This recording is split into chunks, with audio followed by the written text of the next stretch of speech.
Interest rates are tied to risk. And when I talk about credit score, a couple of big ones: mortgage payments. Don't ever miss a mortgage payment. An M2, as they call it, or a mortgage payment 30 days late, is a death sentence on your credit bureau.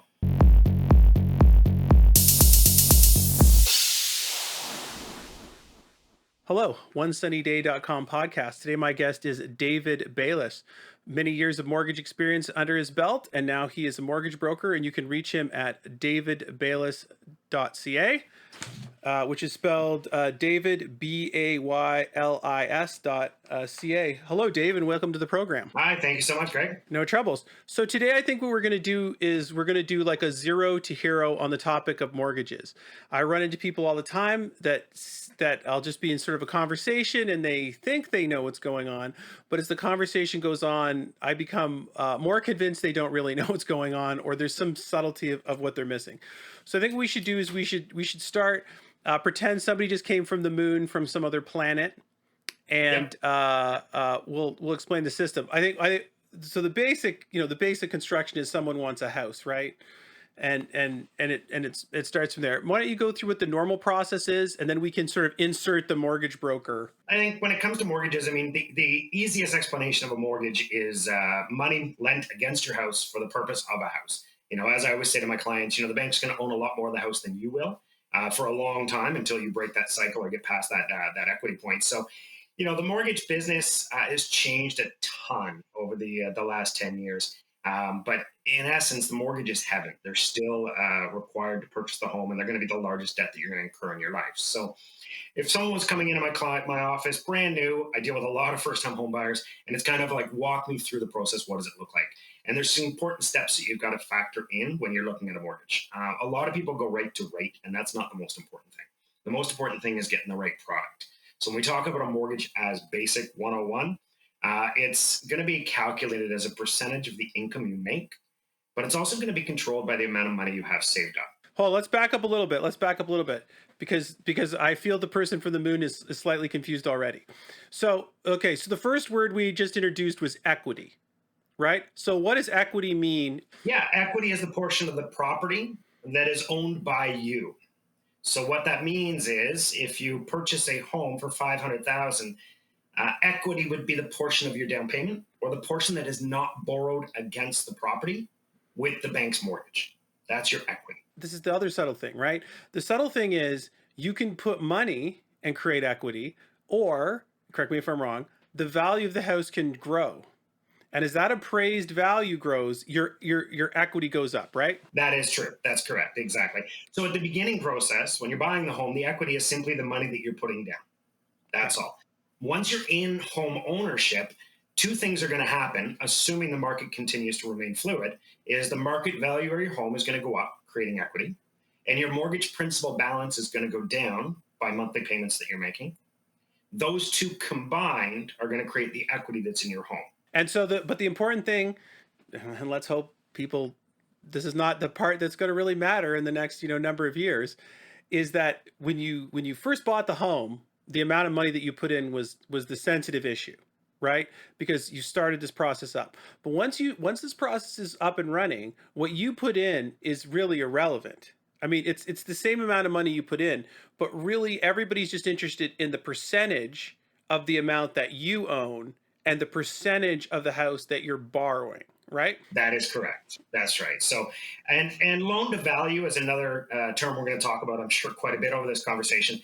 Loan to value is the reverse of equity. So loan to value is how much is the loan portion that the bank is providing as a percentage of the value of the appraised value of the home. So it's appraised value minus equity equals your loan to value. And then we'll just introduce another tidbit here.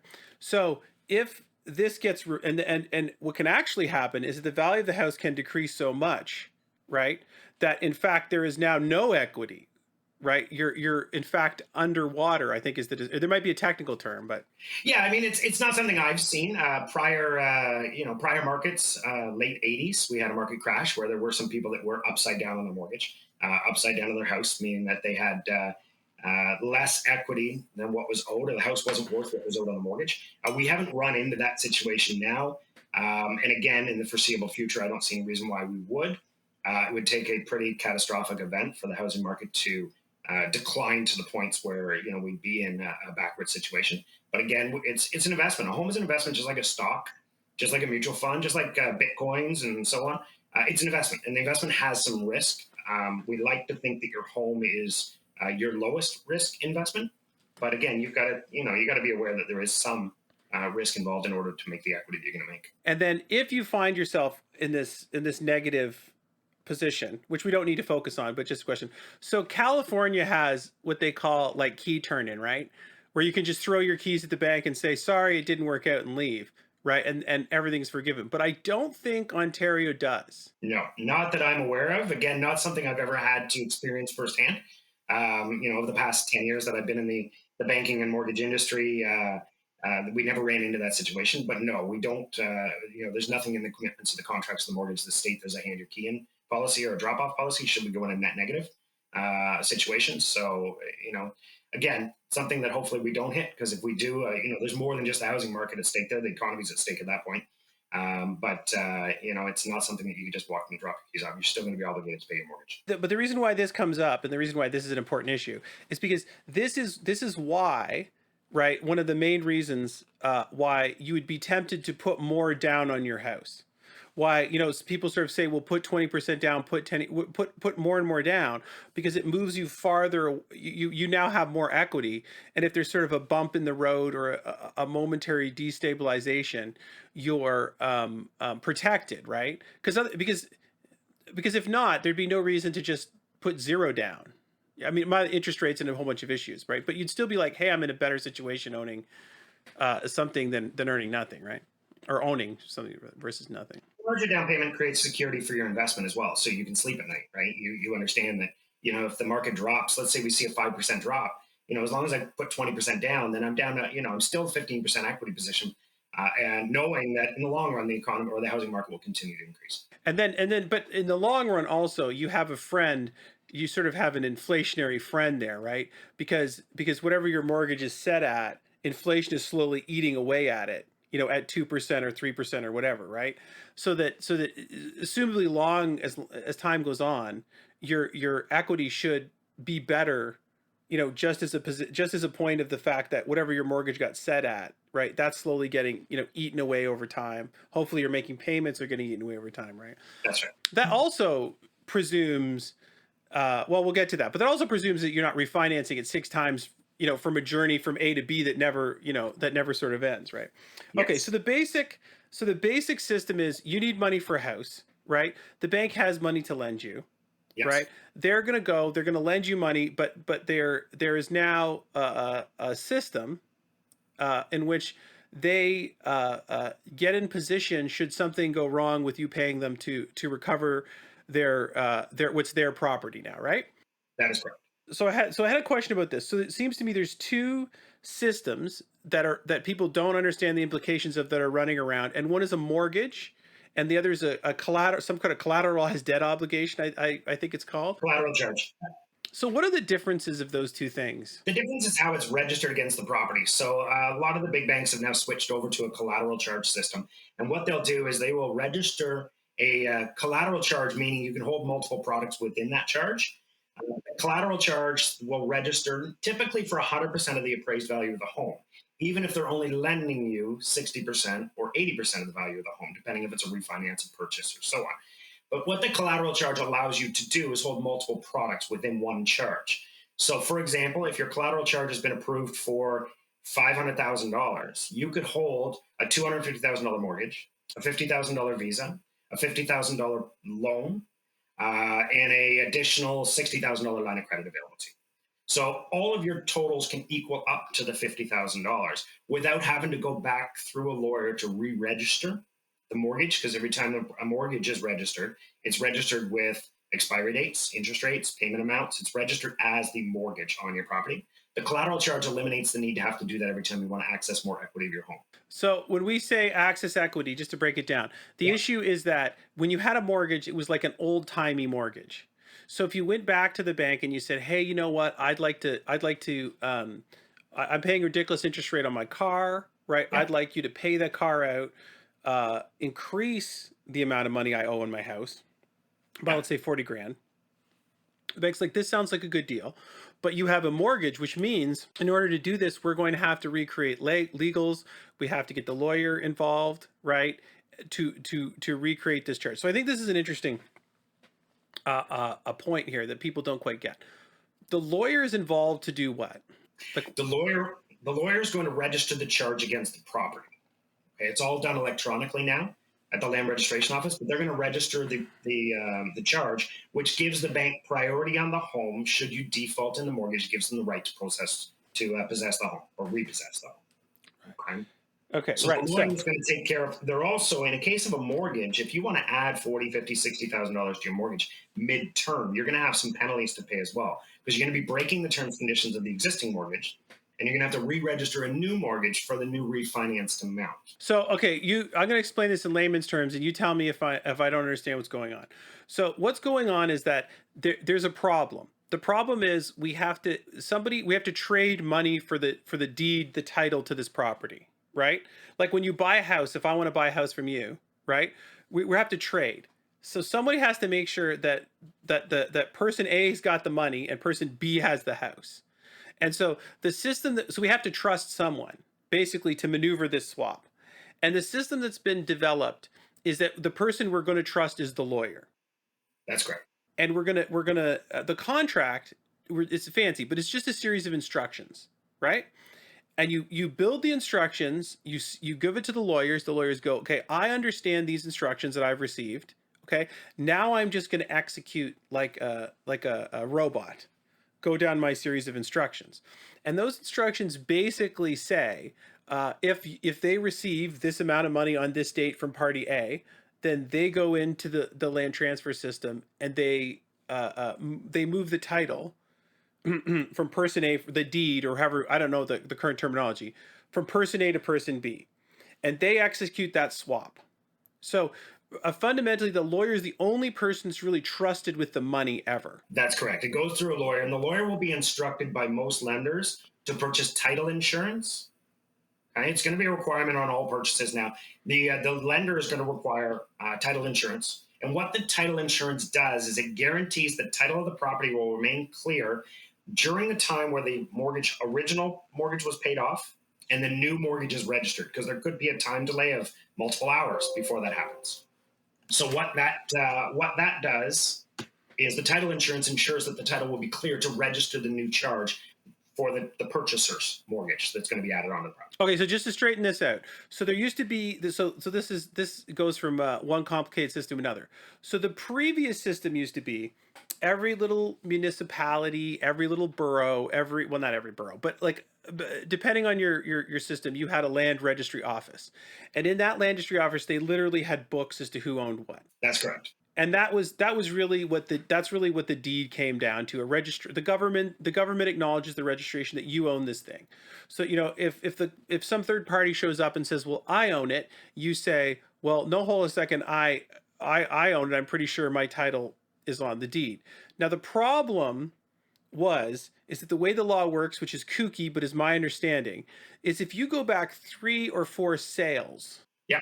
And that person puts their hand up and says, I never sold my house. I've been in Cancun for the last 8 years. I have no idea this even happened. What occurs is... Yeah, yep, no, good.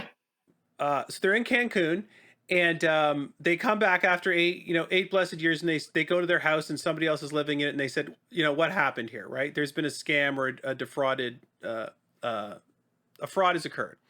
So what happens in that case, bizarrely, is that the entire title executes back to them, and all the buyer, the person with the house currently is out of luck. That's how the system effectively how it works, or I have it wrong? That I wouldn't know. Again, that's something I defer to a lawyer. That's more of a legal question on that end. Our interest is making sure that the title is free and clear. Obviously, title insurance is there to protect that and to make sure that the mortgage and charge are registered properly to protect the interests of both the buyer and the bank. See, but that's what I thought free and clear meant, is that there was no current dispute as to who owned this property, right?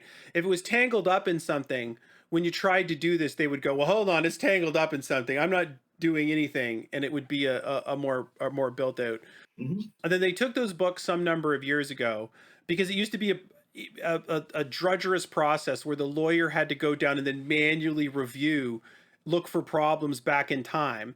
Yes. I'm sure they sent a newly acquired lawyer. Yeah. Yeah. This was getting ridiculous. So somebody said, hold on, we're going to have an electronic registry. Someone went and then hand scribed all of those books into a computer.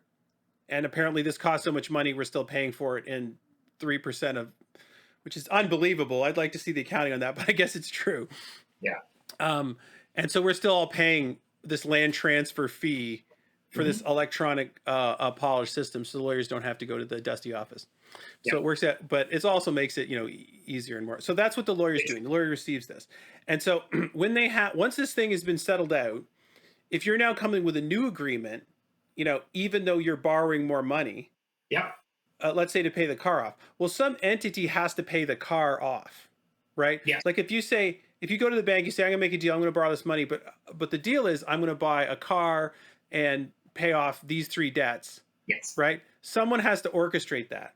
That's right. And the way that's orchestrated, correct me if I'm wrong, is that the series of instructions or the contract that the lawyer receives will say that they'll just receive the money like a robot, figure out how to pay these people, then say, well, these are the funds that are at the end.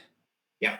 And then pay that to you. So if you have a mortgage and you change the deals of that mortgage, everything starts again. It's like a completely new deal. That's right. So is there a downside? Like when the bank says, hey, or the bank or the mortgage broker, whoever says, I want to do this as a collateral charge, is there a downside to that, or should you basically select it? No, it's more about finding the right product for the right customer at the right time.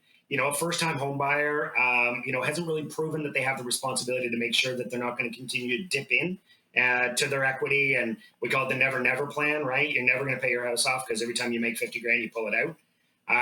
That's where the risk is with the collateral charge. So the collateral charge really does give you that blank check up to the amount you were approved to originally. And your risk there is 20 years from now, you still owe that original $500,000 in the home.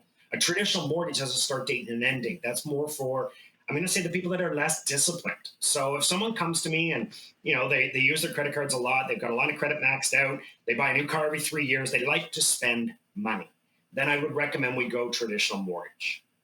We don't go line of credit. We don't have a collateral charge. And the reason being is we're going to make sure that mortgage gets paid down and paid off.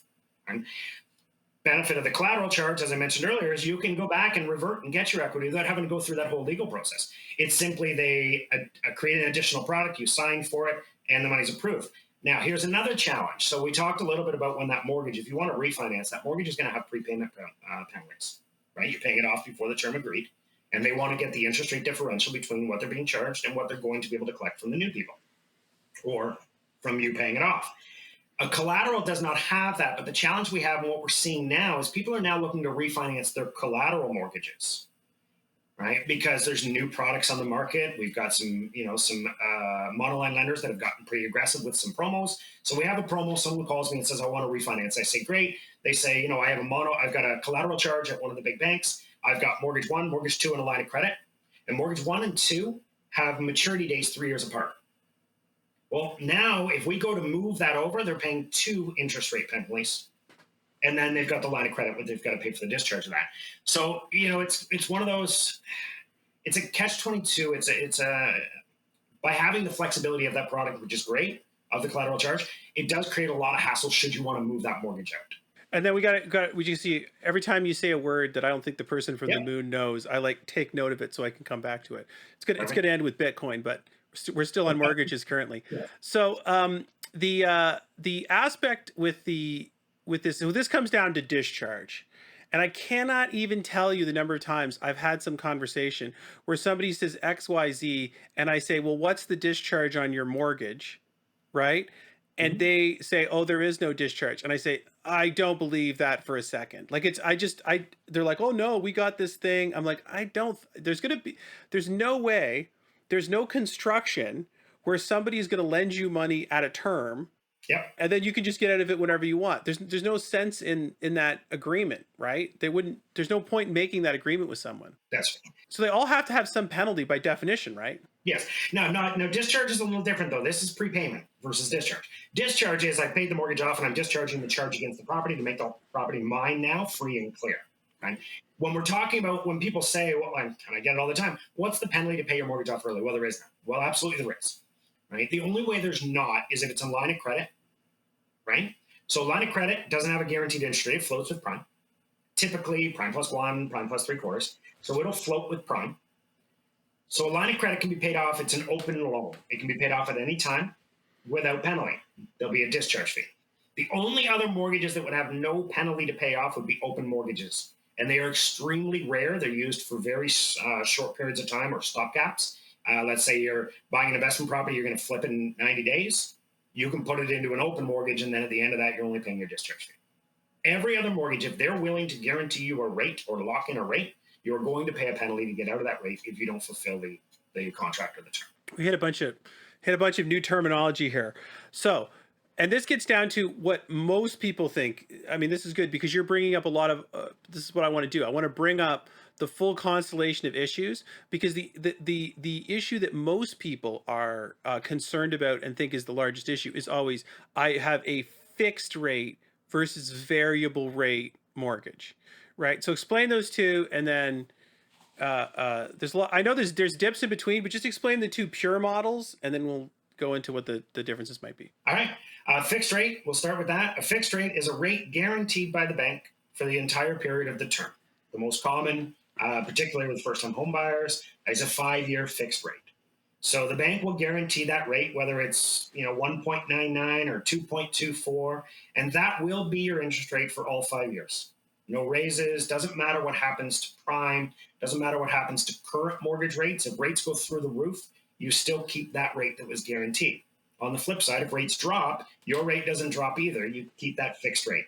The reason first-time home buyers do that is it creates stability. You know what your payment's going to be for the first 5 years.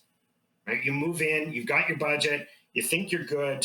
You want to have that sense of knowing, or that sense of stability, knowing how much of your paycheck is going to be going to your mortgage. So that's your fixed rate, guaranteed by the bank. You agree to it, 5 years, nothing changes. A variable rate mortgage floats with prime. So the prime rate is the rate at which banks lend the money out. Right? It's tied to the Bank of Canada's overnight lending rate. So when you see Bank of Canada keeps rates, the overnight lending rate steady, that means banks' primes will stay steady.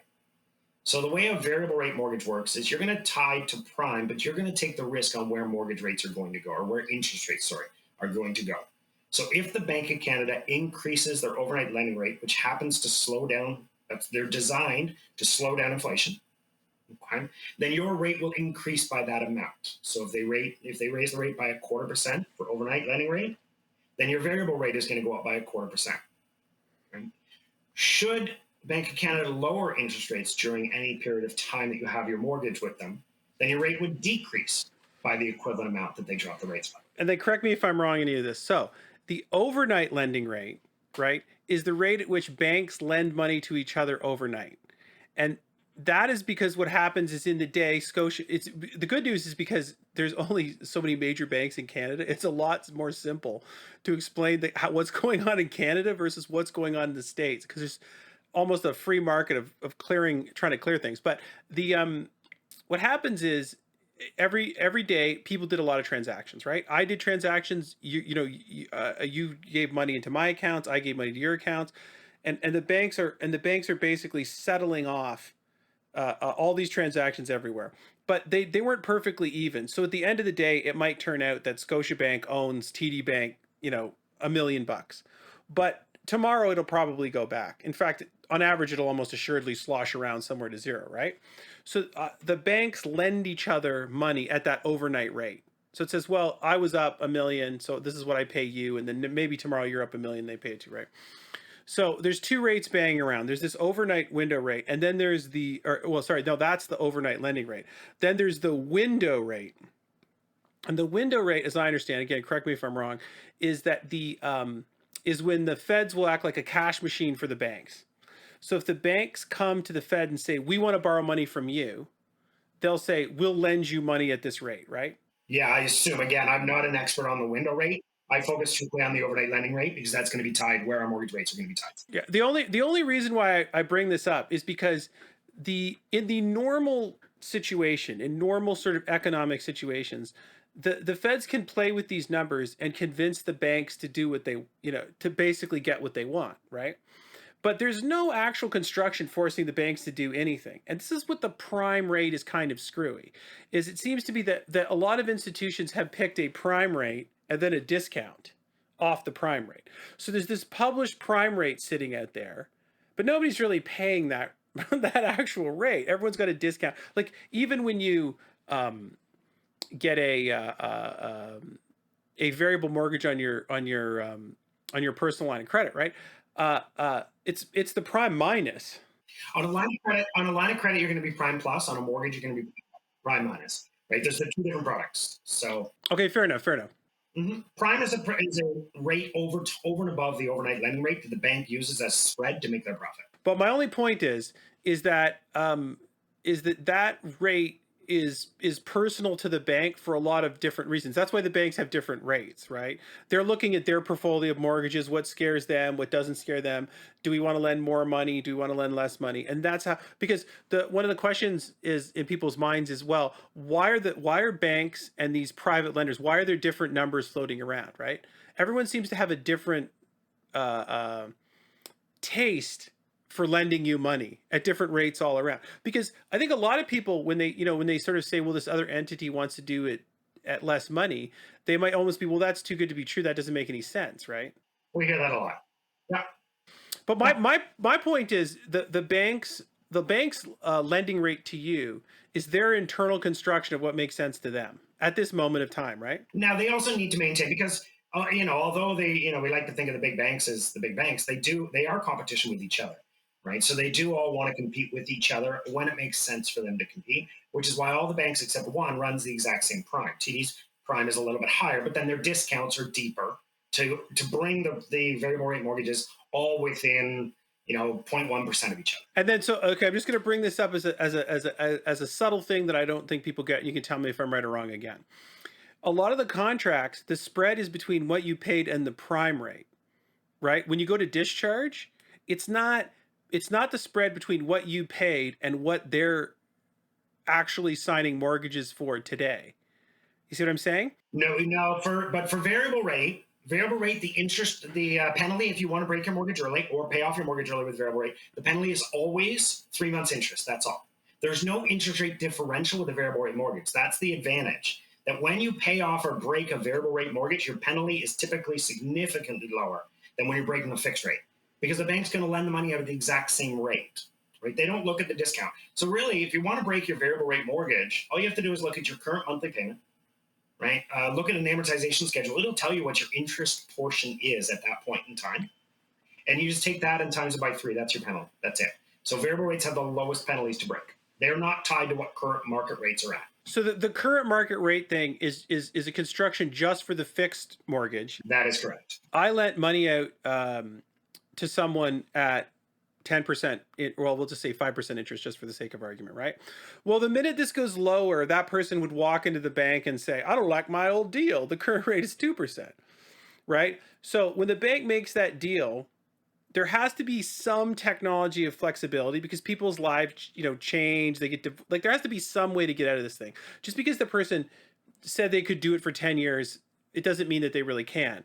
Right. But at the same time, the bank has to be protected. People just jumping out of agreements and getting a new agreement running down the chain. Yeah. The penalty is how the rough idea is the penalty explodes between the differential, how far away the spread is. So if they lent you money at 5% and the current interest rate's 4%, well, there's a percent that you're hurting us there. That's correct. 2%. Now there's 3% that you're hurting us. And for us to remain whole in this agreement, you have to give us the difference so that we'll take your money, we'll lend it out again at 2%, but the 3% of interest has to come from you in a form of a discharge payment. It's an interest rate differential payment. So anytime you break a mortgage early, you pay the higher of an interest rate differential, IRD as we call it, or 3 months interest. Because there is situations where your interest rate is lower than where the current interest rate is. So in a case like that, you pay the 3 months interest penalty. But yeah, as you said, so if a bank A, if lender A lends at 5%, current rates are 2, and you want to get out of your mortgage from 5 to 2 and refinance it, there's a 3% spread. They're going to take that 3% on the principal balance, and they're going to amortize it over the remaining payments you have, and that's going to be the interest rate differential that you're going to owe the lender.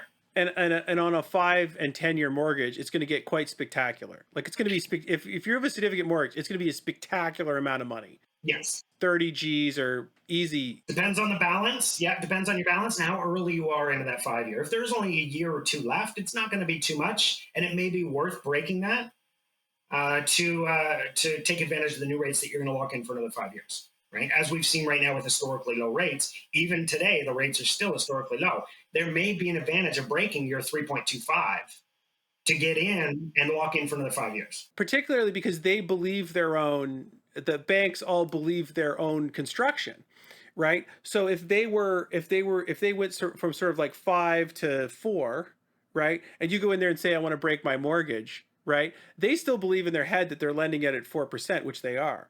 But if you switch it to another, if you're going someplace completely different, right, then they're in just a completely different plane of what they think is a reasonable interest rate. Especially since you have new people who are very aggressively trying for market share, right, in the sort of Canadian market. So they're, who knows why they're willing to do whatever. But if they're willing to lend you money on your house at whatever, and the agreement is solid, right? So that leads this hybrid, because all the time I'm a big salesman. I'm like the salesman for fixed mortgage rates. Yes. Because the construction is always well, historically, if you look at it, okay, you save money by taking the variable rate. Variable will exceed the, yes. Yeah. Historically, yes. Historically. And the construction there is that the people who do interest rates are smart, and so smart that their 10 rate and their whatever rate is accurate, right? They're going to be paid. Yeah. And they're not going to come up on the wrong side of this, because it's not that they're never going to come up on the wrong side of this, is there's always a chance. Yeah. On average. And the reason why I don't always sell people on the fixed rate idea, or I don't sell them on it, but I say, listen, if it were me, I would just want to be paying X on the budget. It's controlled, it's constrained, and you don't get into this mode where all of a sudden there's $100 less. How is $100 like? Because that, to me, this is like grotesque stress, right? Like if all of a sudden $100 or $200 disappears in most people's budgets, yeah, where's that money coming from? Yeah. Like, and it's like a super fight inside the family. Yeah. You know what I mean? So I'm risk averse. I'm just like, well, I was just going to say, and you exactly what you're saying right now is the reason why I said right at the beginning of this, interest rate's not the most important factor here. It's finding the right product. So you're risk averse. If you look at it, are you going to lose sleep if your mortgage payment goes up by $200 a month? If the answer is yes, then you stay away from variable rate, because that absolutely can happen, right? And right now, it probably will over the next 5 years, because prime rate has to go up as the market starts to improve. However, just like there's people like you that are risk averse, there's also people that are risk takers. There are people that play the stock market versus buying mutual funds that will, buy a penny stock with the opportunity to make a ton of money, knowing they might lose what they have, and they don't lose any sleep over it. So there's two very different clientele that are going to be looking at that, right? It's very important to understand who's sitting across from you at the desk, and that's where it takes some time for us to really get to know our clients, because they may have been told by Bob and Bob's uncle and Bob's cousin that, hey, you got to go variable rate because it's the only way to go right now. You're going to save a ton of money on variable rate, but then you find out they're on a salary. There's no overtime, there's no bonuses, so their income's going to be steady, and you're qualifying them based on that income, and their income's going to be steady for the next 5 years. You can't put them into a float rate product. It just doesn't make sense for that client. Right? So every client is different. I think that's where it's very important to make sure that we identify where the client is in their life cycle, where they are with their risk tolerance, and then we advise the best product there either way. I'll tell you run into a lot. I mean, minus the high quality mortgage advice that you're selling out to people. You get it from the person, right? Yeah. The person is getting this from the person selling them the loan. So they say, this happens to me. I like when I call them up, I'm like, I want 10 years, right? And then they go, you're going to save this much money if you go for 5 years, right? And I go, well, here's your problem. Your problem is if over the 10-year mortgage, right, the thing goes up crazy. I'm not saying it will, right? But if it does, if it goes to 5 or 10 or whatever, you can make an amount of money where I'm kicked out of my house, right? Or just under tremendous stress. Yeah, Oh, there's $500 less in the budget. There's a thousand. You're like, what's going on now? Are we never going on vacation again? Like, what's happening, right? exactly. On the other way, their interest rate's 2%. Yeah, So you're saving me $60? Like, I have insurance on a lot of things. I think of the differential as an insurance policy against disaster, not money that you're somehow wasting because you could save it. that's right. Like, I don't know anybody who, gets their house to 100% paid off or whatever and goes, I'm taking away my house insurance. Yeah, You know no, what I mean? I'm going to save that $100 a month. No one does that.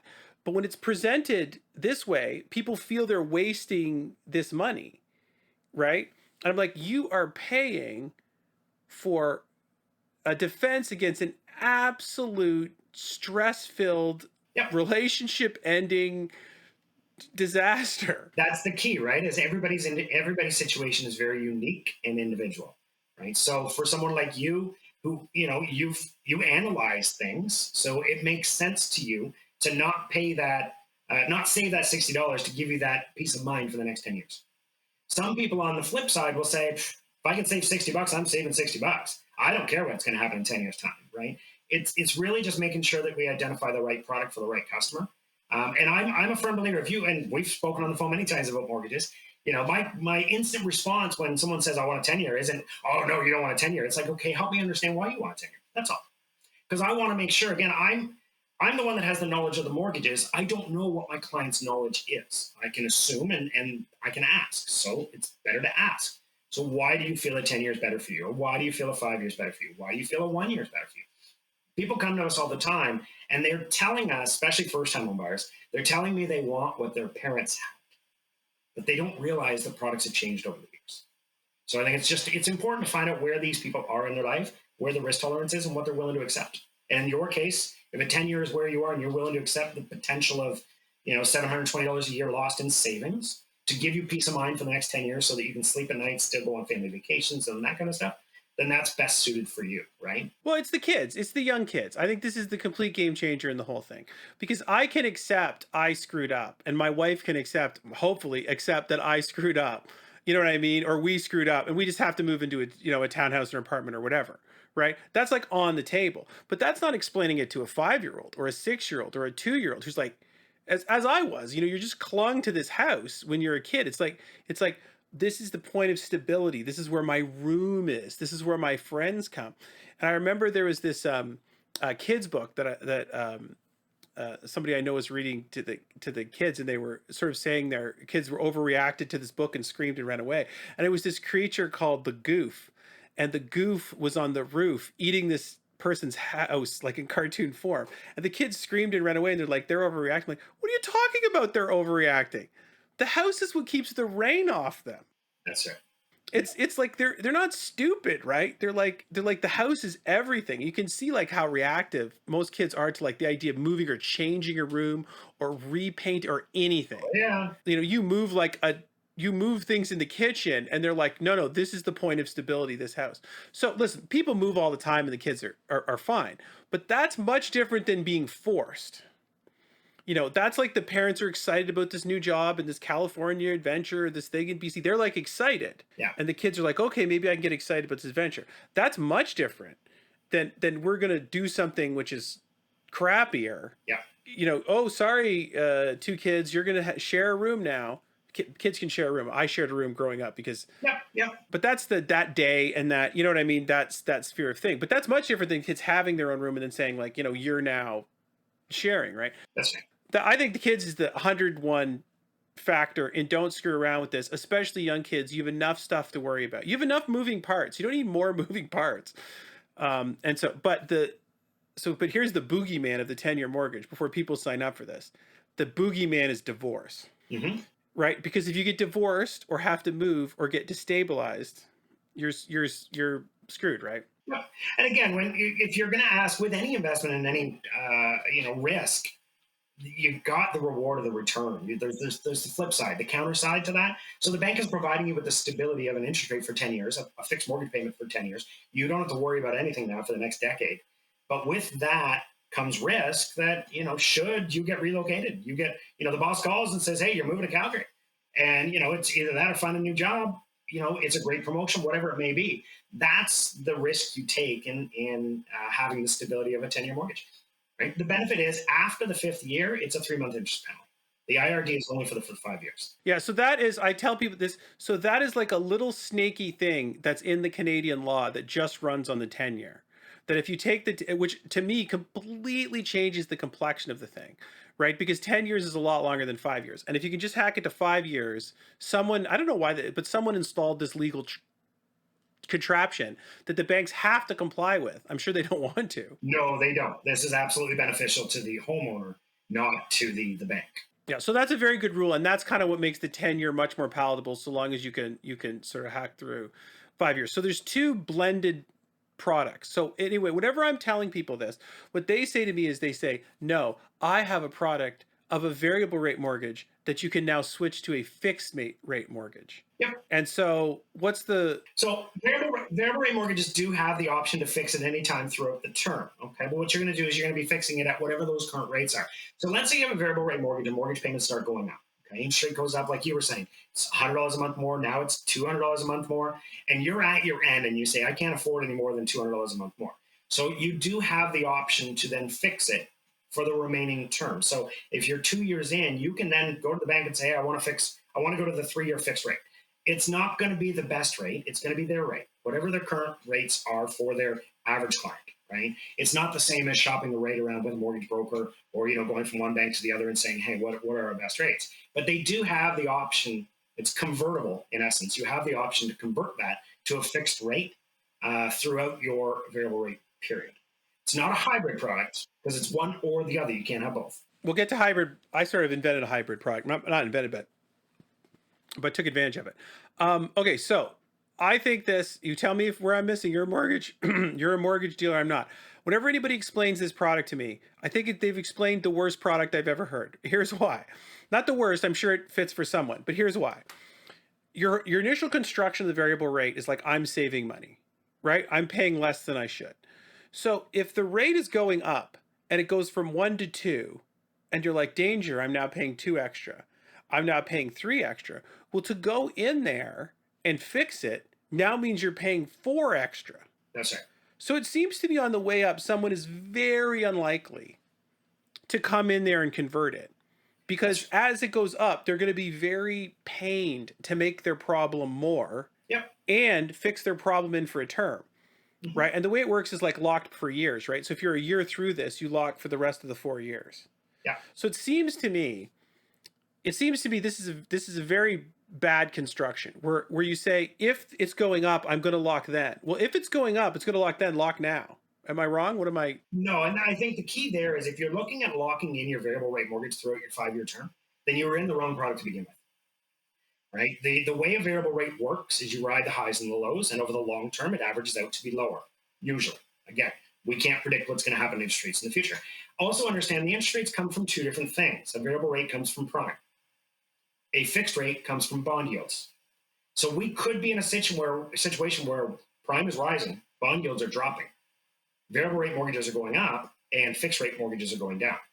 There was a period last year where a fixed rate was lower than a variable rate because bond yields had dropped so low and prime had nowhere lower to go, right? So there is the very rare opportunity that you could fix in at a lower rate because you've seen bond yields drop, you've seen prime go up, and there's that magic number where it becomes a little bit less. But it's rare. Again, if you're looking to fix in your variable rate mortgage, most likely you were put in the wrong product to begin. Yeah, and that's so the problem is that is a very complicated situation, which is created by basically money needs. My understanding is money needs a place to be, and it's all sloshing around. Yeah. Right. And then the other trick is you can't just leave $1 billion in the bank without paying insurance on it, right?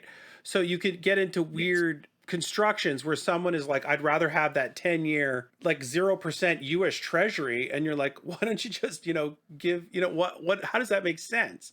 And it makes sense because the person is like, hey, you know what? I run a pension fund. You know what I mean? And I just need the money to be safe. Parked and insured. And then you can take advantage. Then that bond matches very nicely to a 10-year mortgage and on and on. But the complexity of why that's happening, it's like there's bond inversion, there's all sorts of crazy crap. Yeah. But the Coles notes is that's happening because external parties are optimizing for their product, and it just happens that what you want to do fits in with what they want to do, which I guess is always lending, really. That's right. And it lines up. And so, but there is one kind of weird hybrid product which I had, and I liked a lot because, again, the risk aversion. The one thing I never liked about the thing. And let's get into this because so we're talking the term. People always are confused about this too. There's two things going on. There's the term, which is the length, and correct me if I'm wrong, the length of the deal, and the amortization, which is how long before this thing's paid off if you keep doing what you're doing. Correct. That's right. Yeah. So the never never plan occurs when you walk into the bank after 5 years, you're borrowing money or something, right? And then they can at that time just reset it into another 30-year term. That never quite comes to fruition because you've reset it as if you were a new buyer buying, starting your 30-year journey again, not somebody who's like, I'm now quarter through my journey. That's right. That's right. So the one hybrid product is I did have for a while is this was back when they were pushing HELOCs. Yep. So back in the day, you went to, like, you could do a HELOC and do all this fancy stuff for no penalty to you. And I'm like, that's great. And then they changed the room on the HELOC, screwing me later. But at this time, it was a good deal. And then so what I did was I had you could then have a real hybrid where I'd say, okay, well, I fixed 60% of it, right, into a 5-year. Yeah. But then the rest could be variabilized. Yeah. And I'm like, I'm paying less and I'm avoiding the death sentence of of it sort of building up to a level that I can't take. But that's the only real hybrid. Yeah, now they call it collateral charge. That's really what a collateral charge is. So all the banks call it different. We call it, HELOC, as you mentioned, which is one bank's, one lender's. Another lender calls it a STEP program. Manulife has a Manulife One program, where it allows you to fix a portion of your line of credit into a mortgage term. You can actually have multiples. You can have a 1 year, 2 year, 3 year mortgage. You can take your mortgage, divide it into 3, so that every year you're renewing, taking advantage of any dips on the market. Again, the benefit is should rates go down, you're renewing every year, right? 1 year rates. The flip side to that is if you want to sell, relocate, you're getting divorced, refinance, you need more money, you're in dire straits and you need to pull equity out. Well, now you've got 3 different IRDs, your 1 year, your 2 year, and your 3 year. So it's not as simple as, like, I have clients call me in January and they say, my mortgage is coming in June. Let's get shopping. No problem, right? We'll lock the rate in 120 days prior. And then I say, okay, send me the mortgage statement. Well, one of them is coming due in June. The next one's June 3 years from now. And the next one is June 4 years from now. Well, their penalties are going to be, $40,000. It doesn't make sense until we get those closer. So then what you have to do is take the one that's maturing today and have it expire on the same day as your next one. And then you're gonna be trapped with that lender for the next 4 years, trying to match your maturity date so that you can move it without penalty. Yeah, exactly. And I did the same. I had the same. I mean, all my cleverness backfired on me in the same way, right? That you had different things, and all of a sudden you're unhappy with your current arrangement. You're like, I'm going to go to a longer term because I just wanted a lender with the 10-year term, right? Yeah. Because to me, that's the 10 years is too far in the future. Just any number of bizarre ups and downs can occur between now and 10 years. Absolutely. It's a different reality. But I'm just like, I just want on the back side of the whole thing, not worried about the ups and downs of planet Earth till it gets to the end, right? Yeah. Now, this is a question I don't understand at all. But this collateralized thing, is this different than sort of the old 60s? You'll hear like first and second mortgages. It is different because a collateral charge is one charge against the home for a set amount. Right? A first and second mortgage, these are mortgage charges. So we talked the difference earlier about the collateral versus a mortgage. A mortgage has terms, conditions. The lawyer has their checklist. It's got a start date and end date. Monthly payments are registered. Everything's registered against the property. Okay? What will happen is, let's say, I'm self-employed and I've got my first with a lender and it's 50% of my house, loan to value. Right? So I can borrow another 30% before I run into CMHC insurance premiums. I can borrow another 30%. I go to my lender and they say, you're self-employed now, you're not showing any income, you don't qualify under our qualifying rules with an A lender to get more money. So in the old days, and it's not as common now, but it is still available, you can go to an alternate lender for a second mortgage. Okay?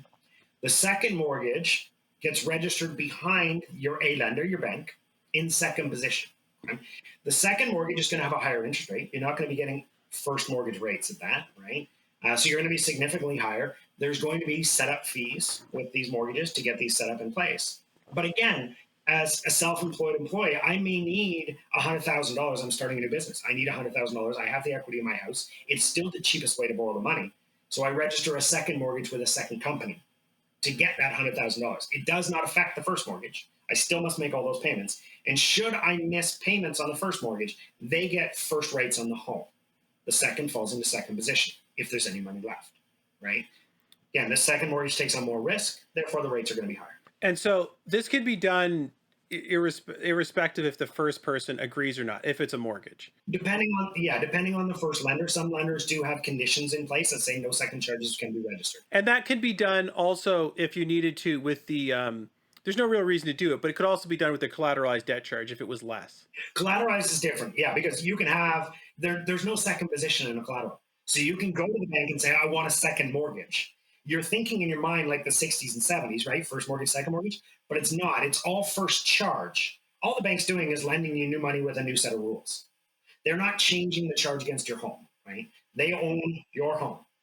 Yeah, it comes from the Ghostbusters, right? When they're setting up the Ghostbusters and they walk out, Egon is saying like, well, everybody has 3 mortgages nowadays, and then Venkman is saying, my mom left me that home, right? And he's like, here's the interest on the third mortgage, and they're all freaking out. And I saw that scene, I was like, I don't quite understand what is like you could glean what was happening. Yeah. But I didn't realize it was a second. Okay, so this goes to one of my questions. So who are the entities that are willing to lend you money outside the bank? Like who are all right, there's different classes of lenders. So we call them A lenders, B lenders, and then privates are mix. Okay. So A lenders, these are your monoline lenders, your major banks. So a monoline lender is a lender that specifically does mortgages. They're not set up as a bank. They don't have a clearinghouse. They don't have bank accounts, things like that. Okay.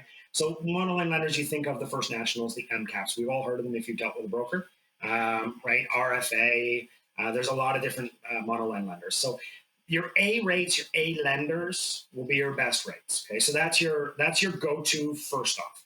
If you're applying with a mortgage for me, I'm going to give you your pre-qualification based on the A lenders standards, okay, which they have guidelines they have to follow in order to offer mortgages. Okay.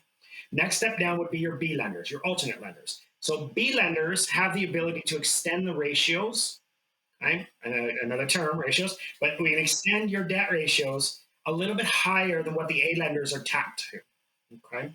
So we use numbers like 39 and 44. I say it all the time. So 39 and 44 is the highest ratio we can go to with an A lender. That's 39% of your income can go towards your housing costs, and 44% of your gross income can go towards your housing costs plus all other debt. Car loans, car leases, credit cards, whatever else you may have, second properties, so on. Okay?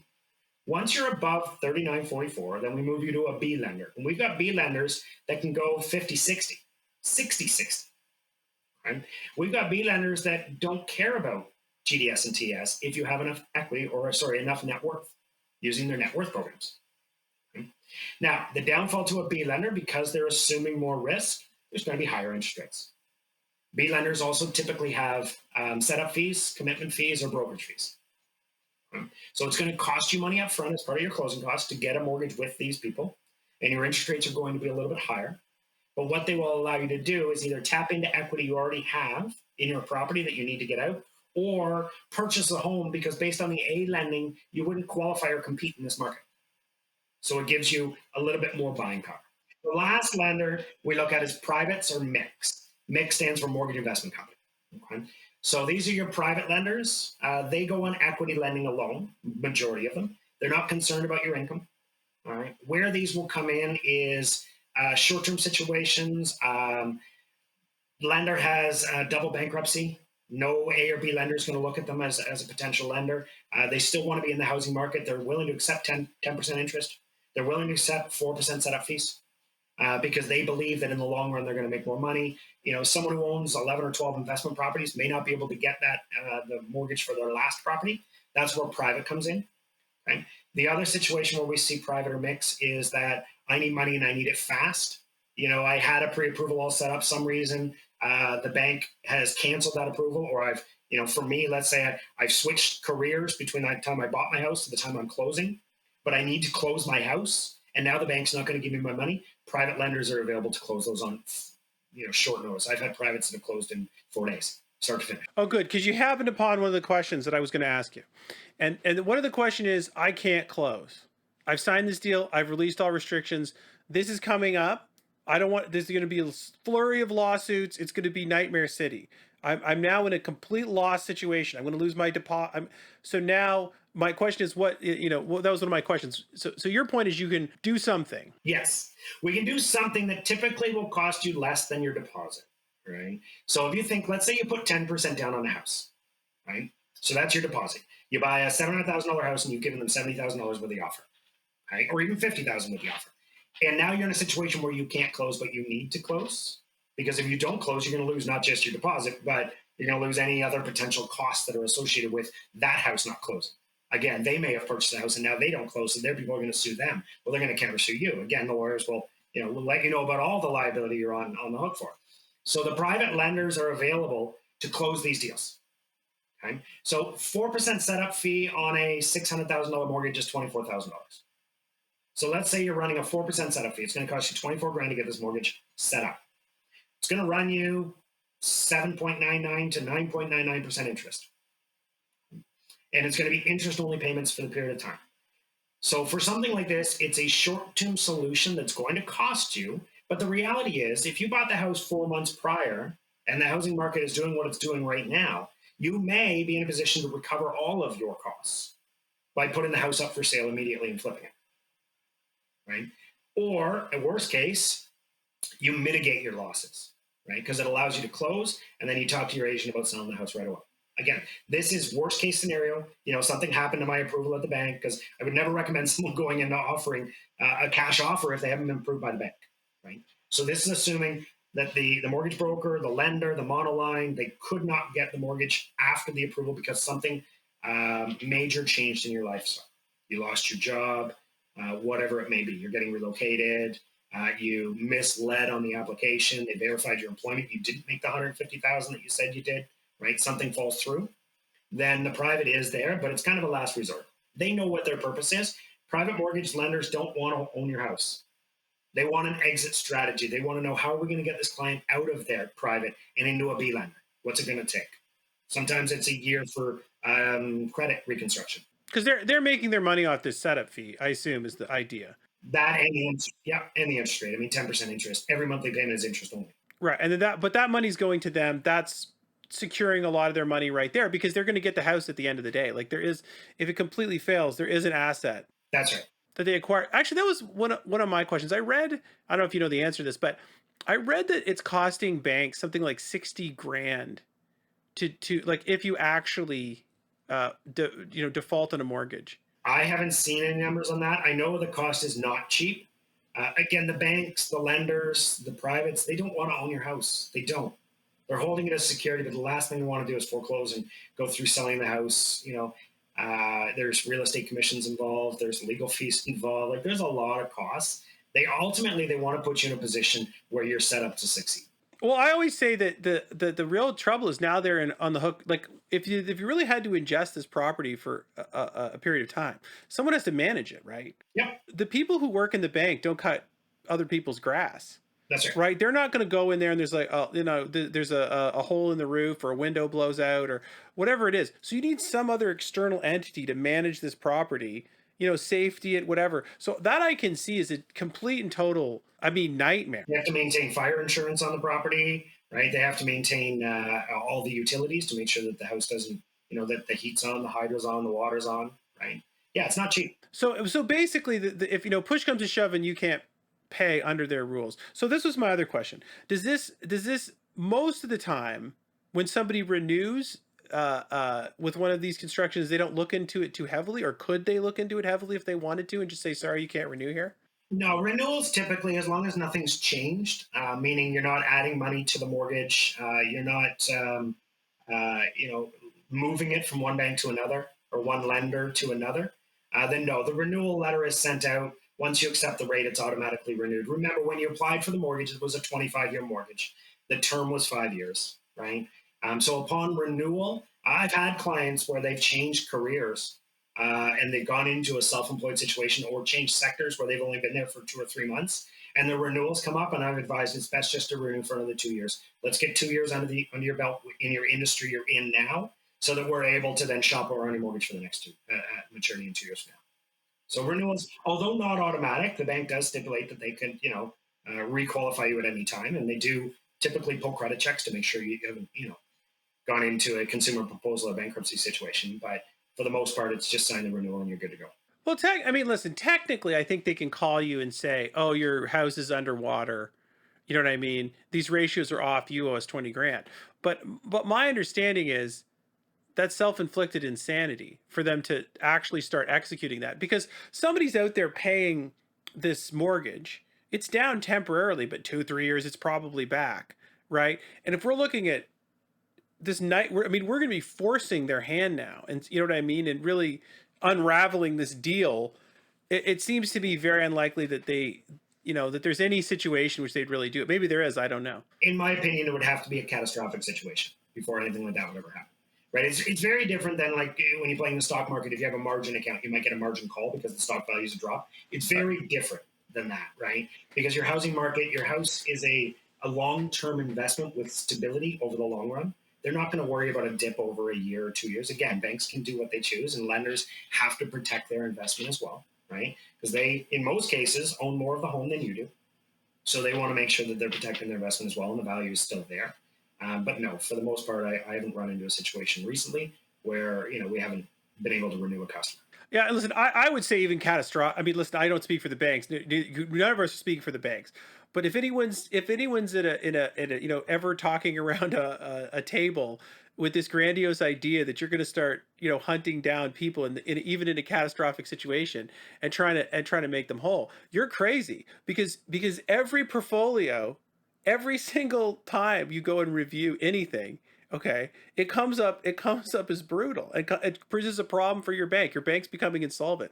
Why would you go and look for trouble and sort of convince everyone, no, we're way more insolvent than you think? Yeah. By picking on people that are stably paying their mortgage. I can't see any construction in which any sane bank wouldn't just be like, we're getting our money. If they don't have to review it and they don't have to see it and they're getting their money, tomorrow's problem is tomorrow. So then this brings in my opinion, a lot of people are confused about the stress test business.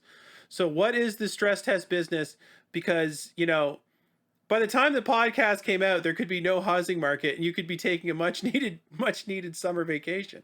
So stress test it was brought in a long time, several years ago, right? And what the stress test is it's the interest rate at which we must qualify you for those numbers I talked earlier. So for your mortgage.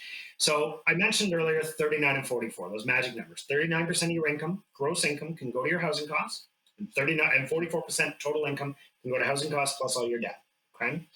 The stress test is the interest rate at which we must assume the mortgage payment against your income. So right now, currently today, as we speak, in May, the stress test is 4.79%. So what I have to do is, if you want to borrow $300,000 from me, I need to calculate the mortgage payment of a $300,000 mortgage at 4.79% and make sure that you can afford that payment, even though your actual payment at 1.99% will be substantially lower, right? Okay. So do you follow me there? So we need to stress test you at 4.79. That means that you would qualify even if the interest rates were 4.79% today. But the concept is what. So there's a nice way to look at it and a non-nice way to look at it. The nice way to look at it is they're benevolently protecting you, so that when you renew in a year or 5 years, why the stress test isn't attached to term, I have no idea. But let's just leave that. Yeah. It's the stupidest thing ever. But we'll just leave that alone. That next year, when the interest rates are higher, we've made sure that you don't get into trouble by creating this spread. Like there's a lot of rumble right now on Facebook and on Instagram and everywhere, the social media aspects of the housing market is going to crash when interest rates go up because people won't be able to afford their homes anymore. Well, if they were qualified with an A lender, they were qualified at 4.79. These rates would have to go up pretty significant in order to run into a position where you're still not under what the lenders believe is a comfort payment level, right? Right. So, and just to clarify on the stress test, well, you had mentioned it's not tied to term.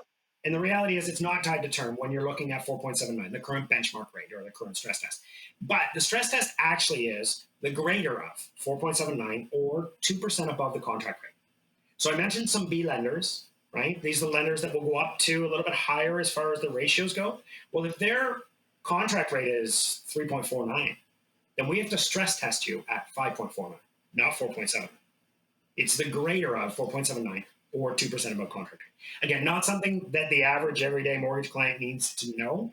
This is for us to work those calculations in the background. But again, it's the importance of making sure you're dealing with someone that knows mortgages, because it does, as the stress test goes up, it erodes the buying power. Yeah, and this is the point. So we can't tell the future. No one's got a crystal ball. Yeah. But the theory is this. So the theory is what they're effectively doing is they're kludging the market, right? Because the bank was willing to lend you the money. They were completely satisfied with this amount of money. They did whatever due diligence they did. That's right. You know what I mean? And if you put me in charge, I'd say, well, you know what? Then they should just, if that blows up on them, that's their fault. You know what I mean? Why are we stopping people from borrowing money that an external entity feels is a reasonable deal with their money? Yeah. Especially the banks are in a weird situation. But my understanding, B and everyone out, they're playing with their own money, right? So if they get screwed, the financial system doesn't crash if all of these B and C loan lenders blew up in some fantastic thing. I'm not suggesting that we want that, but that's it just doesn't cause. But the banks blow up, it causes this weird systemic failure, too big to fail, et cetera, et cetera. So like I get that idea of it, but I don't. You're just kludging in this weird way. And the other thing I think is insanely bizarre is because currently they said that it's going up 2%, right? No, it's going from 4.79 to 5.25 starting June 1st. So that's really only 0.5% because there's already so it's currently at 1.5%. It's currently at 4.79 and it's going to 5.25.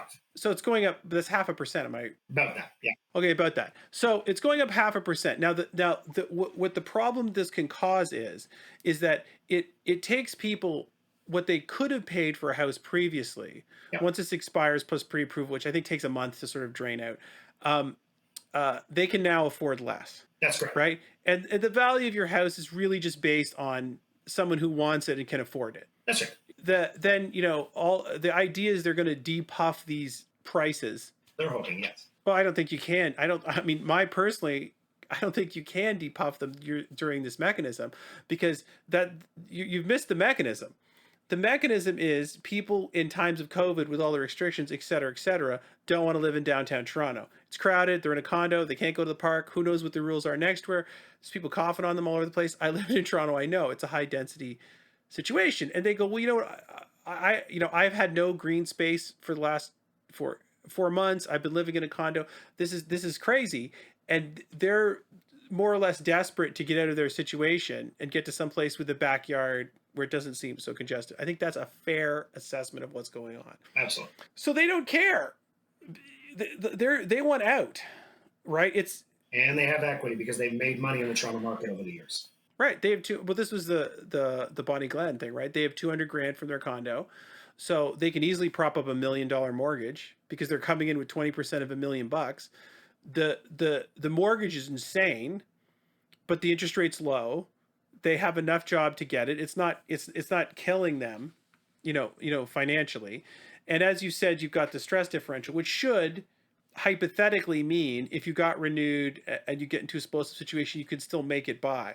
Mind you, you're making it by with a lot less discretionary income. Like your 1920s, the roaring 20s. I hate to say 1920s because 1920s is a weird time. So I'll take.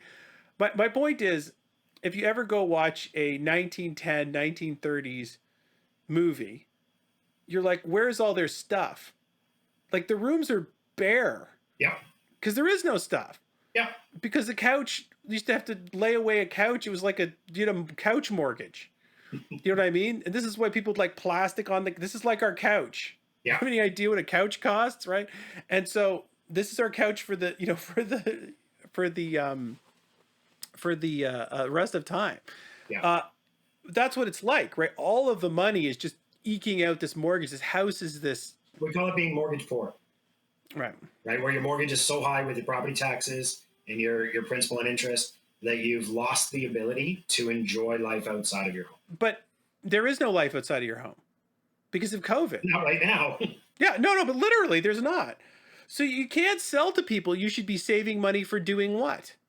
Going to the restaurants you can't go to, the cafe you can't go to, the bars you can't go to, going to. So their calculation is not, hey, I could devote this money to all these other things. It's like this is the only thing. I'm so cooped up. Any backyard, any fresh air, any place that I can, run around a circle or whatever it might be, is better than this. So they completely that's what's distorting the market. It's not the cheap credit that's distorting the market, because even in a cheap credit market, you still have to pay for the house. That's right. You're still going to internally go, do I really want to be making payments for the next X years? But nobody cares because it's just like you said, everyone's thing to do poor. So why wouldn't I live in a slightly nicer house if I could? And tomorrow's a problem for tomorrow, right? Exactly, and that's the key, right? Tomorrow's the problem for tomorrow, right? So we'll see where that goes and how that ends up. But yeah. Yeah, well, I mean, again, nobody knows. I can't believe that you're not going to create. Personally, I can't believe that you're not going to cause some kind of fantastically exciting goings on by either crashing the commercial real estate market impressively, by just by destabilizing something, here or there or whatever. Where, and I don't like the taking on board, right? Like you get the Canadian Housing Mortgage Corporation. They're like, we're taking on board, we're managing the housing market. I'm like, why don't you just keep your interest premiums and not try and puppet master planet Earth? Could you just do that? Just say we listen. The speech that most of these entities should give is the speech is, I'm not your dad. Yeah. If you want to go buy this thing, go ahead.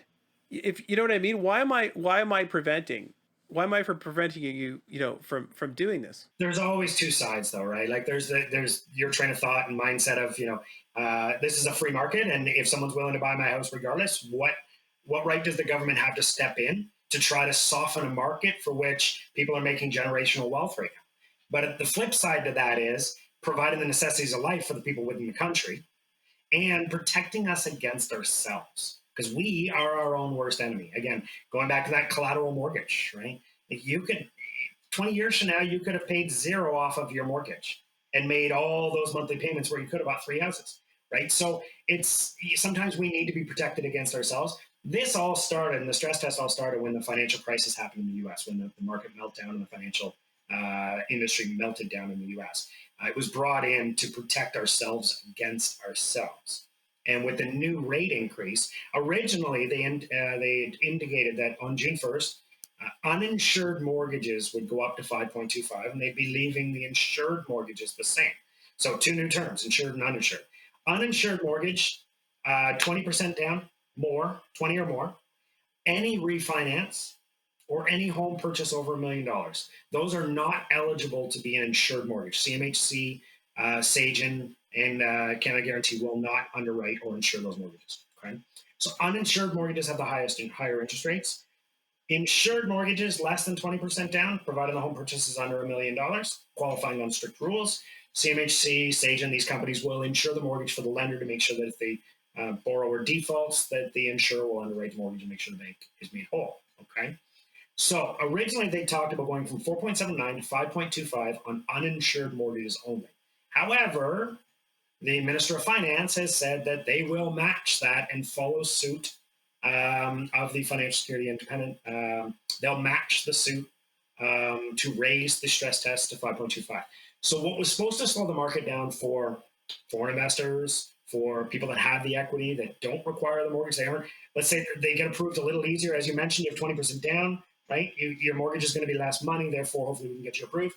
Now this 5.25 is actually going to hurt first-time home buyers because it just eroded what they're eligible for.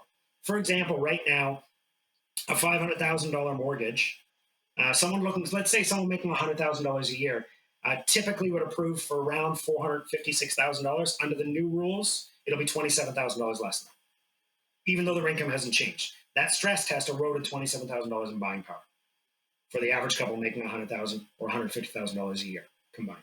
Well, this is, I mean, now we're into strange things that people say all the time, and I disagree with. I think that one thing is the thing that is the most crazy is people say, well, we don't want foreign people coming in and buying houses. And I'm like, foreign people coming in and buying houses and doing what with them?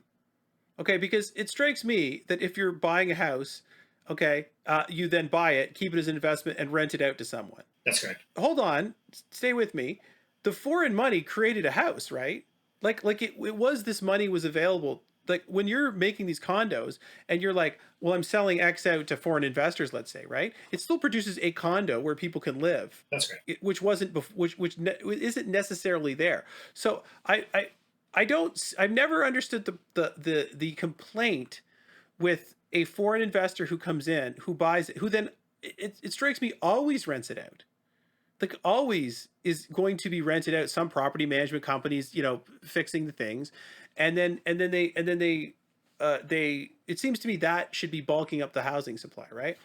The problem is that it's the same thing. The government's tripping on their own rules. I mean, you don't need to get into the validity of the COVID rules.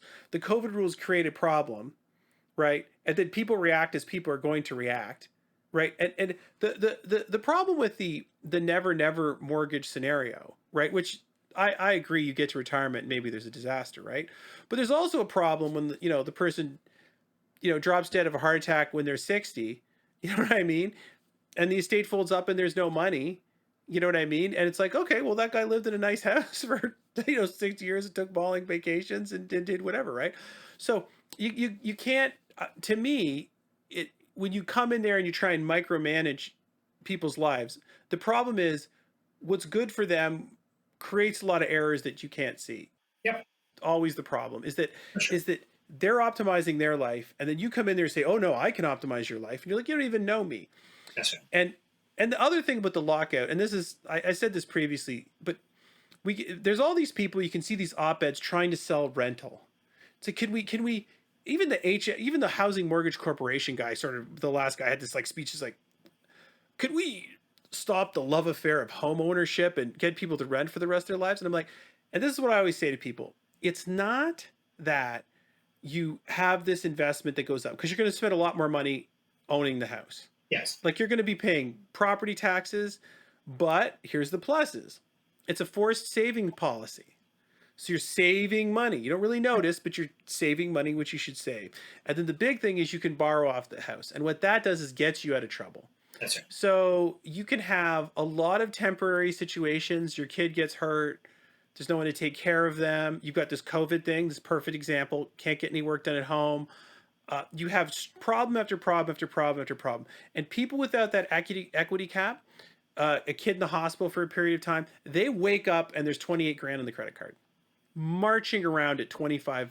It's like, I owe $700 a month. That can't be. And then you kind of like, that's the interest only. Yeah, I'm screwed. I can't do this. And you're into all sorts of ugly bankruptcy or consumer protection. It's just ugly on ugly and ugly. But person two can just walk into the bank and say, well, I got in trouble. You know what I mean? I have 30 grand. Clickety click click click. It's almost like magic. The check goes, the car is paid for. When you're redoing these things, I'm like, why should I pay this amount of money for this truck? Why am I paying 6%? I'll just turn it into the 2% loan. I'll just turn everything into 2%. Yeah. And again, on that note, as long as interest rates remain low, like me personally, I don't think I'll ever be mortgage free because it just doesn't make sense to pay off a loan at 2%. If I can invest it and generate a greater return, whether it's investing in another house, whether it's investing in the stock markets, whatever it may be, right? So you always got to look at cheap money as your last debt to pay off. However, right, you had talked about, the never plan, and hey, if I want to buy a truck, I'll just do this, I'll do that. I get it. It's what are you doing with the equity in your home, because you're reducing the value of your net worth by the amount of the equity you're pulling out. So if every year you're constantly pulling out $30,000 to pay off credit cards, that's bad debt. That's not good debt, right? So to me, it just, I always say that the never plan is fine as long as you're using the equity, which is your profit, which is your money in the bank. Are you using it wisely, or are you using it, to do nothing with, to buy exotic vehicles that you really don't need? Right? Vacations, things like that, those are all important. That should be part of your annual budget anyway, right? You should have a set amount every month that you put away to your vacation fund, depending on how often you want to vacate. But if you're blowing money on, $600, you're taking the boys out to a ball game every week. Don't worry, it's on me. I've got equity in the house, and then you're wrapping that into your house. That's where the never never plan is very dangerous. I know, absolutely right. And my accountant's got this great line. He goes, listen, I have people coming in here all the time that used to make $1 million a month. They made $1 million a month, and they're here and they're just bankrupt. They're screwed. They're going to walk away with nothing. And his line is, unless there's a wedge between your income and your spending, you know what I mean? Unless there's a wedge, unless there's a physical device sort of in there, right? You're in trouble because you can spend any amount of money, and he's like, you wouldn't believe that you could walk in here and somebody could be going bankrupt. Everything's dissolving. And last year's like, you made $20 million. Like, how did you manage to even dispose of $20 million and come away with nothing? Yeah. Right. And it's because of this lack of break. And I get that. And that to me is where I give people a pass with kids, just because the young kids and the maternity leaves is so tumultuous. But it strikes me on the backside, it does, as you say, flip over. Yep. And you could go, okay, realistically, how long are we working here? Is it 65? Is it 70? You can pick a number, which is ridiculous. It's just not reasonable to think that you could really work at that, depending on your job, if you're on your feet, and say, okay, well, now you got to go to boring ass mortgage mode, and erode the spaghetti factory or the keg. Just have to erode those things down to say, well, if we're ever going to retire, this is what it has to be. Exactly. So it is complicated, and you're right on the mental thing. It's the same thing between I hate these 72-month car payments. Like 60 to 72, where the loan you're upside down in year two. You're upside down in year two, and you can explain. Well, no, it's funny because, again, not a car payment expert, but the reality is when you're going over 72 months, the loan is not going to depreciate at the same value the car is going to depreciate at, just based on the current depreciation markets of cars. So the big challenge you get into is 60 months in, you want a new car, and the dealerships, don't worry, we'll roll your upside down into the new one. Well, now you're starting upside down in the new one, where you owe more than what the car was originally worth. Your monthly payments are through the roof. And, when we talk about those numbers, 39 and 44, car payment is the biggest challenge to overcome to get someone qualified for a mortgage. And, it's the last thing I hope to see on a credit bureau when we're talking to the clients and we pull up their liabilities. A large car payment can wipe out buying power completely. Because the numbers we work on, 39 and 44, 39% of your gross income for a house, 44% for all debt.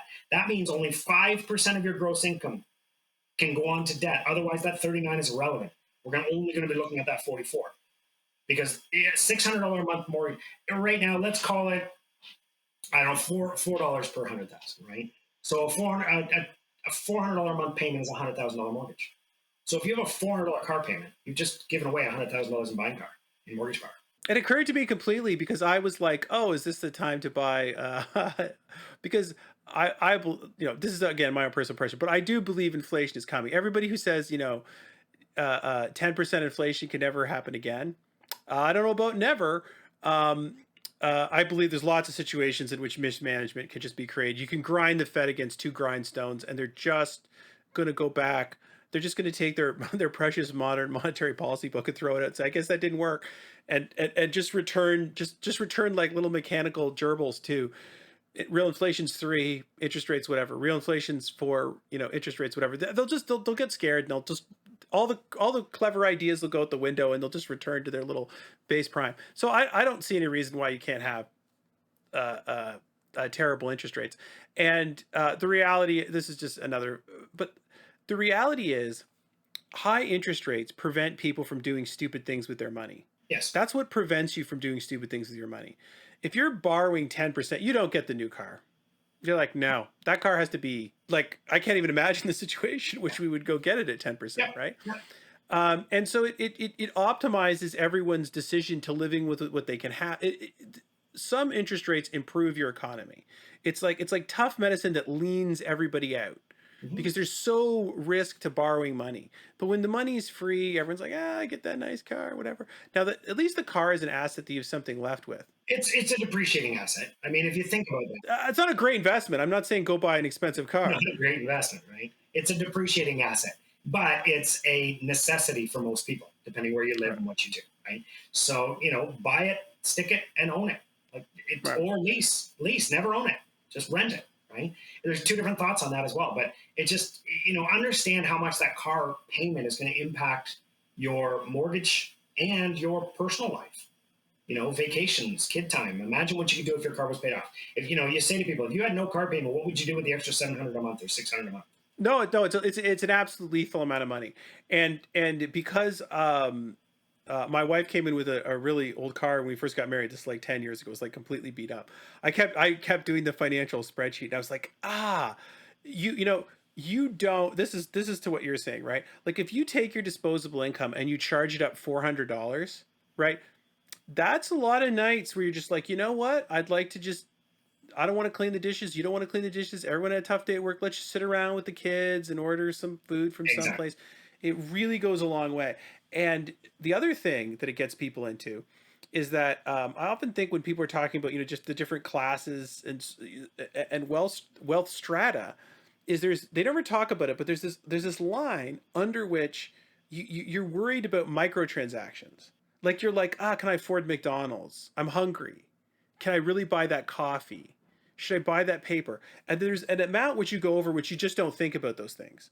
You look at them on the thing and you go, honey, we got to stop spending less money on we're eating. This is crazy, right? But that's just once or twice a month. It's not plaguing you every minute, but you can get down to where it plagues you 24/7.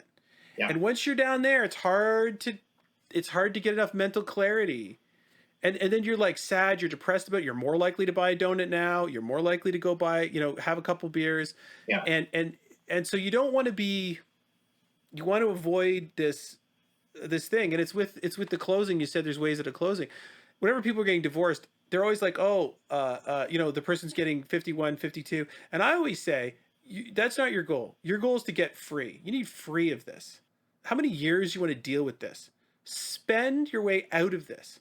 What else? They want 10 extra grand? Good. Give it to them. I just want free. 10 grand is cheap to me. Feel better about your 10 grand. And I'm free of this. Just endless emotional suck down. And that's to me what this mortgage thing can become. And that's to me what this realty become. Okay, just one more thing, and then one last thing I got to touch on. I think we went through all the. I think we have I think it's a pretty comprehensive what's going on with the mortgage. The one thing you mentioned is Bitcoin. Yeah. I gotta warn you, I'm not a Bitcoin fan. Neither am I. Okay, well, good. And I'm just going to explain it to people because people say sort of Bitcoin is something you can invest your money in, right? But there's two confusing things about Bitcoin. I'll just explain it roughly. First of all, is mining, right? Never a term was so misused as mining, because mining is a process via which you produce something, right? And the only thing that Bitcoin mining produces is the right answer to win Bitcoin, right? Like, I don't know if basically it just works as like a ledger, right? So it's a very simplified ledger. And then you have multiple computers with this ledger.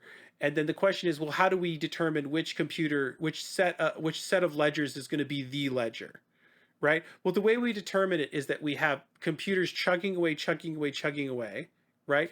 They come up with the answer to a mathematical puzzle, which is useless, completely useless, and designed as such. When they solve the mathematical process, we reward them with Bitcoin, right? And therefore, there will be a critical mass of computers churning away that the system cannot be undermined, because you will have a critical mass of people invested in the Bitcoin system because they're receiving Bitcoin, right? And the force of them mining will be such that no one will be able to break in and take control of the network because you'll never be able to harness enough computers. So if you're thinking about buying Bitcoin, buy anything. I was saying that the one thing I think real estate may go up and down.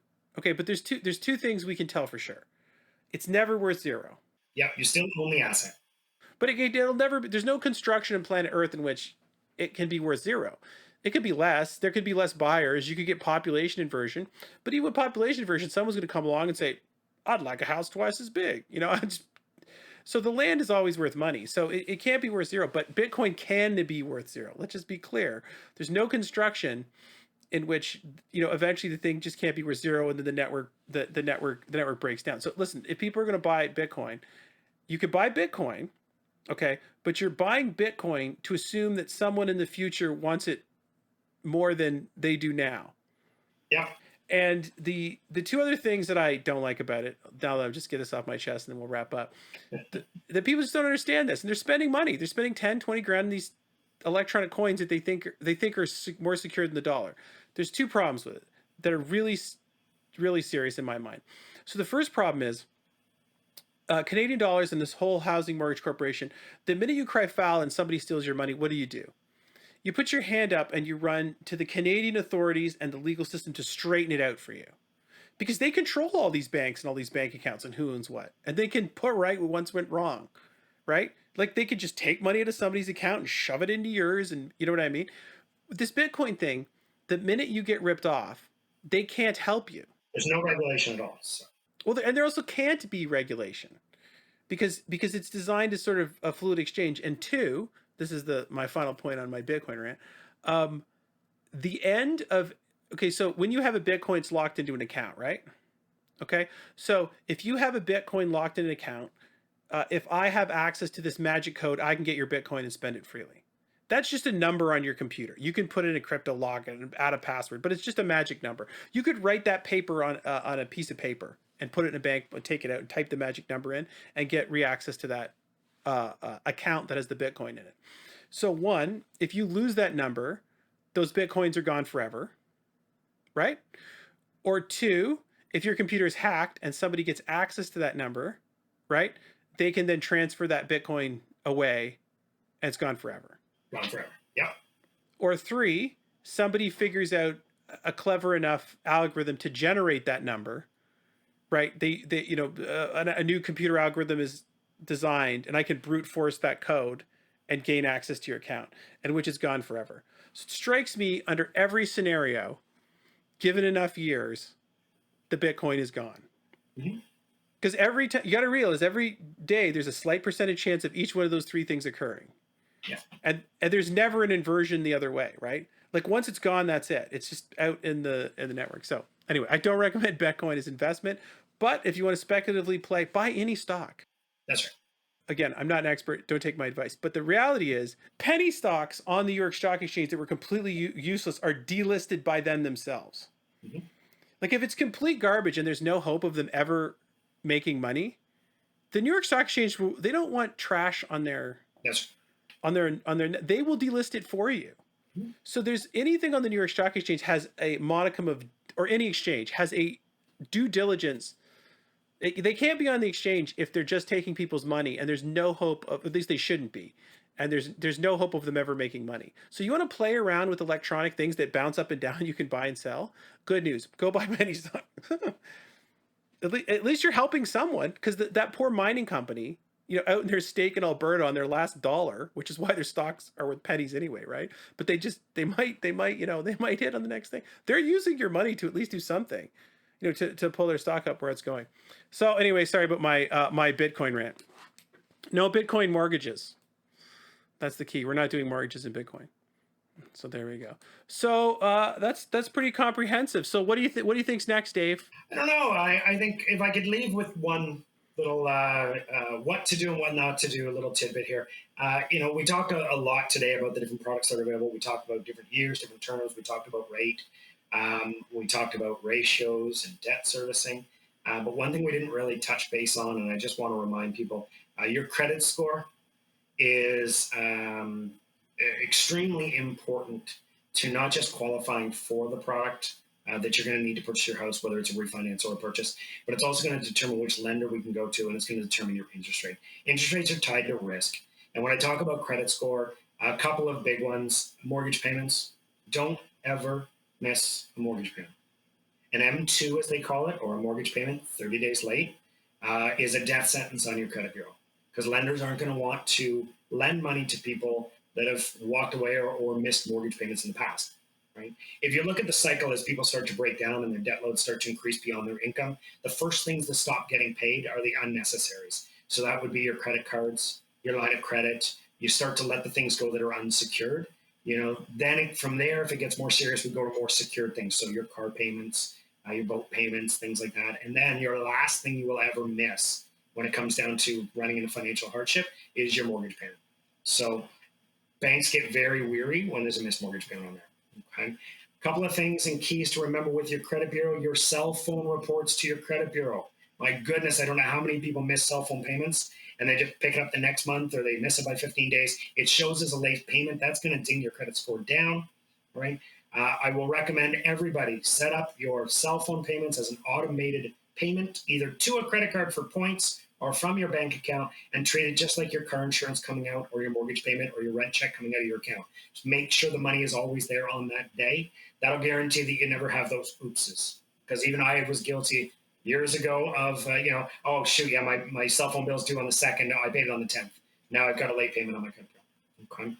And then lastly, let's keep our limits to our credit cards down.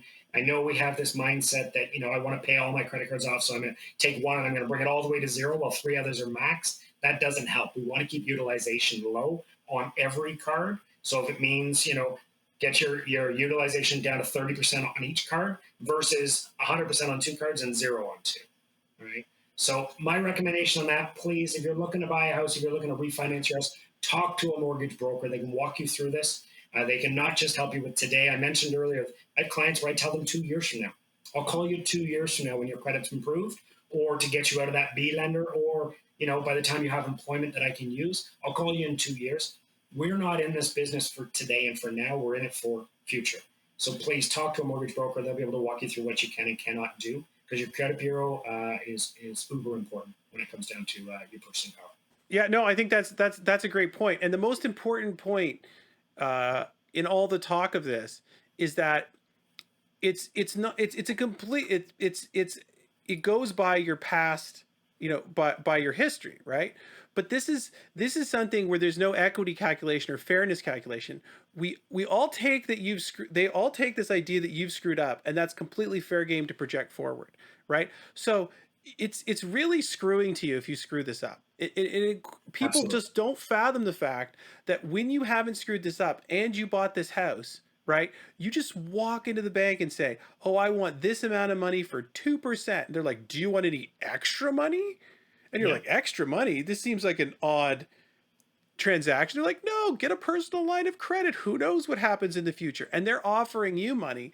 And on the other end of this credit score, you're just begging for you're just begging for a $10, to get anything going. Yeah. Completely reverses, and then you just prove to yourself you can pay these things. It's much easier to pay them because you're paying less interest. Absolutely. Completely self-fulfilling prophecy, right? But that assumes you don't screw up, right? Now correct me if you can never, even no matter how badly you screw up, the best time to stop screwing up is still today. Absolutely. Day one, right now. Yep. And if there is something that's in the past, only time can heal that on the credit bureau. That's it. Just time. So start today, fix it today.